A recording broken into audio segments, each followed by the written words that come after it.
I'd say the common thread, if that goes back to your question, is, art is intrinsic in who we are and what we do, and they see the value in that. From the heart of The Ohio State University on the Oval, this is Voices Extra. David Staley interviews staff, students, and alumni from the College of Arts and Sciences. Listen in and find out what's next.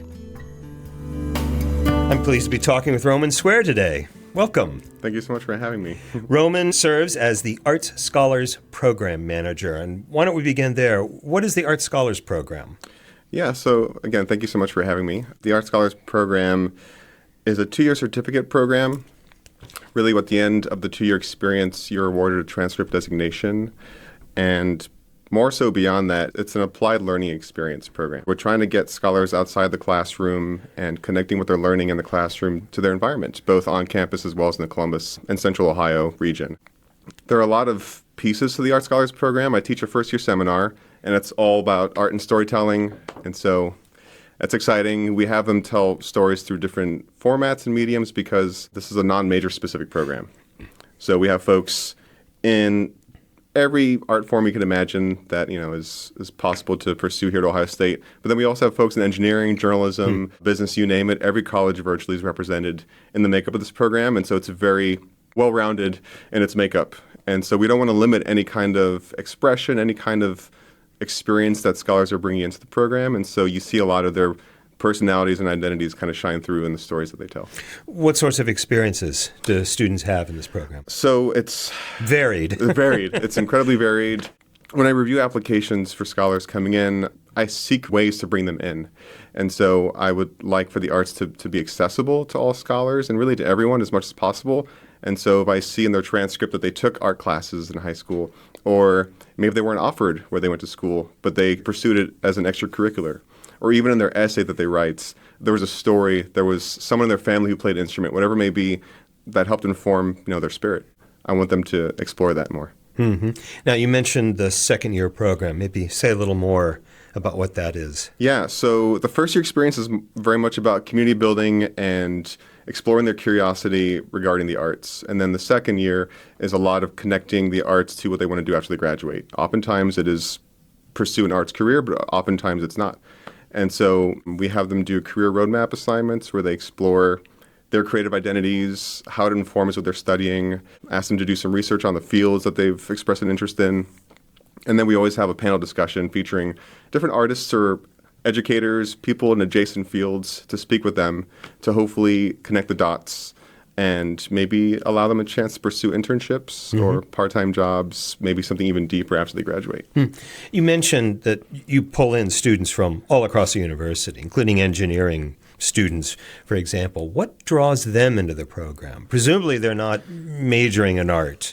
That's a great question. I do survey them at the very beginning of the school year to get a sense of why they're in the program. Is art exclusively an outlet for them? Is it wrapped up in their full identity in some way? Or are they looking at that intersection? How is becoming a creative person or developing my creative skills going to make me a more informed or relatable nurse or practitioner in literally any field? And so I'd say the common thread, if that goes back to your question, is art is intrinsic in who we are and what we do, and they see the value in that. I'm really interested in this idea of creative skills. What would those include? I mean, anything from painting, drawing, photography, to, moving image production, design, in some way, shape, or form. There are these studio habits of the mind, a lot of the kind of the jargon, a lot of things that we do, as creatives or artists that have transferable skills. So I also like to employ the NACE readiness competencies that the College of Arts and Sciences endorse. And so I definitely bring that in to the second-year curriculum and have them explore those connections between these competencies, their interests and values, and these studio habits so that, the way that they critically think as an artist, they can find the ways that you can similarly critically think as an engineer. Studio habits. Tell me a little more about what that might mean. So there's a diagram. It's cyclical. I'm not sure if I could read off or say, each and every one of them off the top of my head, but essentially there's observing, there's stretching and exploring, there's critical thinking, reflection, so many of these things that inform the artist's practice that are transferable to what you do maybe in a lab as a scientist. And so maybe making a scholar go, okay, all this time I spend what may be daydreaming in the studio and people think I'm wasting time, I'm calculating, I'm strategizing, I'm reflecting on the work that I've done and who I am and why it informs the work that I do. Allow me to congratulate you. You are a recipient of the Barbara and Sheldon Pinchuk Arts Community Outreach Award. Tell us about this award, first of all. Yes, so the Barbara and Sheldon Pinchuk Arts Community Engagement Award, it is a great opportunity really for this family of artists and entrepreneurs who have personal connections to Ohio State to support the arts community beyond Ohio State's campus in Central Ohio. And so I've worked closely with the Office of Engagement in the past. I've had art scholars serve as mentors for their arts ecosystem project. And this award, this opportunity is really an extension of this existing partnership that exists between art scholars, engagement, and Wild Goose, who is so used to already hosting events like this and serving as this incubator. So I just had the pleasure and privilege really of serving in a role that could connect these different units and these funds as well that are going to make it possible to bring all of these artists, all these students from high schools in Central Ohio, different organizations, mentors from the Art Scholars Program under the same roof to help dispel the myth that if you're an artist, you're starving. And so I'm really excited for mentors to essentially just do what they already do as bigs within the program to kind of help facilitate their confidence, their abilities as creatives, but also as people. And I'm just excited. I'm very grateful to the Pinchuks. Well, and to be clear, you won this specifically for the High School Arts Incubator Project. Correct. Is that a space? Is that a location someplace? It's the incubator? It's really a one-day workshop that's going to be taking place on October 2nd at Wild Goose Creative. We'll have over 75 area high school students who have demonstrated an interest in the arts and pursuing it in some way. And so it's a one-day networking, resources, skills kind of mentorship as well. So it's, do some of these students want to pursue a career as an artist? Do they want to pursue an education at Ohio State or other colleges, universities? And so there will be somebody at essentially every stage of their path moving forward who can hopefully give them some guidance so that they feel supported and also so that their families can sense that there is a community here that is there to support them.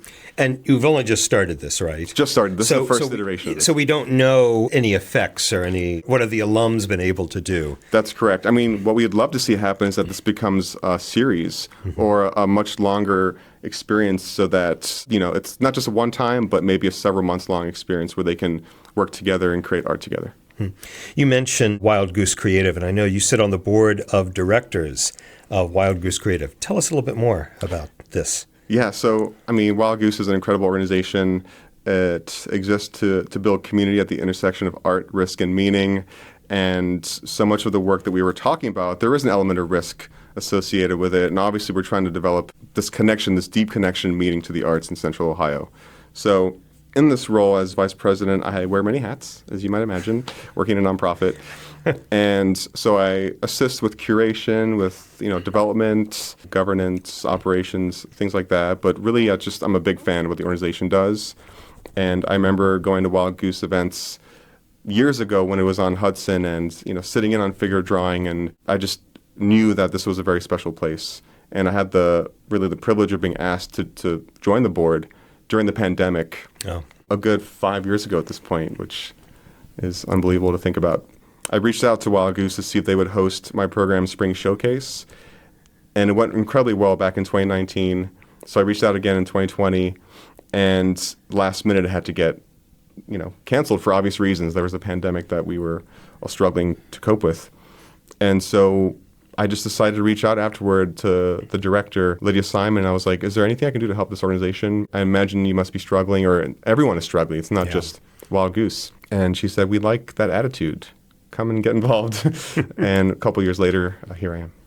You said art, risk, meaning, which I found a really interesting triad. What's the risk part? What does risk mean to an artist or to a creative? I think it's at the root of what so many artists persevere through. Artists are incredibly resilient people. And through Wild Goose, we have folks apply for us to be fiscal sponsors for them so they can get creative projects off the ground. And so while we help them financially at the beginning, in some cases, it is still a major risk to take on projects of that magnitude.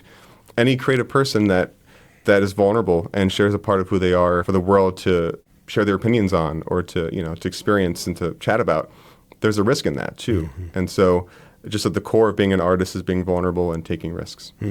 How did you end up in this area, in this line of work?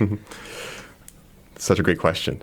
I don't think that there is a linear path to either sitting as the Art Scholars Program Manager or sitting at the board with Wild Goose. I could go as far back as my childhood, being immersed in the arts, being raised in Puerto Rico, where music and culture are intertwined, and you hear music everywhere, you feel it. Food is art in Puerto Rico, and my background's also Turkish, and so the connection there with music is strong.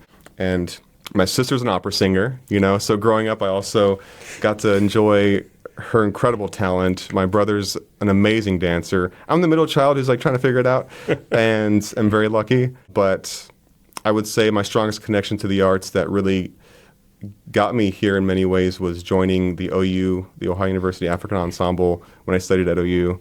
And it just opened my eyes to not just music, but also being welcomed into a community and performing music and telling stories of a culture that was not my own, and then being made to feel that it is part of who I am too. Who have your creative influences been throughout your life? That's a very challenging question too. I would say, in many ways, Dr. Pascal Yao Young and Dr. Zamu Badu Young over at Ohio University really opened the doors for me in many ways, just allowing me to not only take this class, but then become recruited into their nonprofit organization, Azagano, and it just made me feel confident. It made me feel that I had a responsibility also to perform music for the right reasons, or to create art for the right reasons, which is not to necessarily be the best, but to tell stories authentically and to build connections. Well, and let's learn a little bit more about this. On top of everything else you do, you're a drummer and a dancer. Say a little bit more about this creative work. Yeah, so I haven't practiced it as much recently. I've become much more wrapped up in the arts management administrator roles and figuring out the direction for this program and working closely with Wild Goose, but I have gotten back into it. So I had the chance with Azagano several years ago during undergrad and grad school to perform several times within the Midwest, but then also it could have been different high schools and middle schools we went to actually, so that we could expose them to music that was not what they're traditionally experiencing, maybe in band and in choir. But then also, this is a professional organization that has connections across the world. So I had the pleasure of traveling to Hong Kong to perform with the Hong Kong Chinese Orchestra, to perform in Tainan City in Taiwan for their Qixi Arts Festival, sort of like a coming-of-age festival, and different educator conferences in Toronto, as well as in Bologna, Italy. So it wasn't just about music, it was about opening my eyes to the world. And so that's why I just have this deep value and connection to the arts. Beyond that, I also did layout and design for a newsletter in undergrad. And so the graphic design, communications design sort of experience also informs the practical role that the arts can play in our life, and not just the expressive. Where did the dance come from? Were you dancing as a child at home, or were you? I was dancing as a kid. I was one of the rare boys that was taking jazz and modern and classes like that when I was a child in Puerto Rico, and also taking salsa and just being immersed in that environment. It's like it's in your blood. And also, again, being my brother's sibling and seeing him, and he's such an incredible performer, both on the stage, in theater as well as dance, that some of that skill rubbed off on me a little bit. Yeah. Well, Roman Suer, thank you for joining me today. Thank you so much for having me. Voices of Excellence is produced and recorded at the Ohio State University College of Arts and Sciences Marketing and Communications Studio. More information about the podcast and our guests can be found at go.osu.edu/voices. Voices of Excellence is produced by Doug Dangler. I'm Jen Farmer.